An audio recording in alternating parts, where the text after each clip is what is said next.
Je l'ai dit ici, les Maliens ignorent l'impact de leur révolution sur l'Afrique et la conscience de la jeunesse africaine. C'est le Mali qui est la lumière qui a éclairé ces deux pays. Et c'est comparable.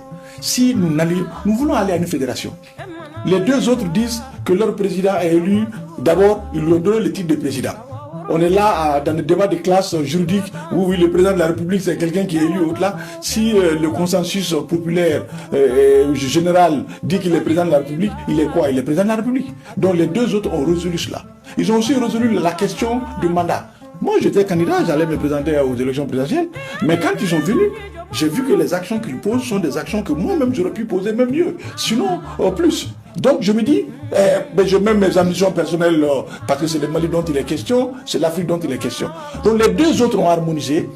Pour moi c'était toute une logique que chez nous aussi, on confère le titre de président à Assimi et qu'on lui donne les 5 ans.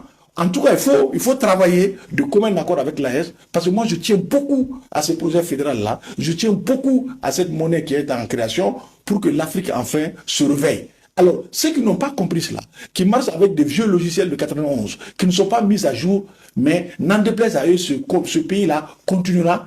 Et nous n'allons pas permettre que la première réponse concrète à l'unité africaine, depuis, comme je l'ai dit, l'échec de la Fédération du Mali, puisse aussi échouer. Donc notre intelligence collective est appelée. Moi je ne dis pas que tout ce que les militaires font, c'est du bien.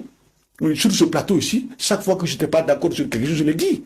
Mais est-ce que ça vaut la peine de mener ce qu'on a fait? J'ai vu par exemple une déclaration qui est supposée être la déclaration des partis politiques. D'abord, ils sont dans du populisme. On met là-dedans liberté syndicale bafouée, ils devaient se contenter de leurs problèmes à eux. Ils veulent faire arrimer à leur cause les syndicats, ils veulent faire arrimer à leur cause les religieux qui seraient machin, ils veulent faire arrimer à leur cause tous ceux qui seraient, selon eux, en exil parce que, alors que c'est pas la même cause. Donc ils sont dans du populisme. Et comme Diallo l'a dit, c'est pas une question de Mali, c'est une question de lutte personnelle.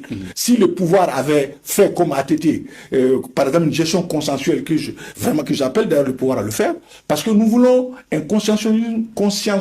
une démocratie consensuelle, un consensualisme à l'ATT pour que vraiment nous puissions aller de l'avant. Que tout le monde se mette derrière la transition, mais pas de façon aveugle, mais de façon critique, avec des propositions concrètes. Mais la plupart des partis politiques aujourd'hui, qu'est-ce qu'ils font?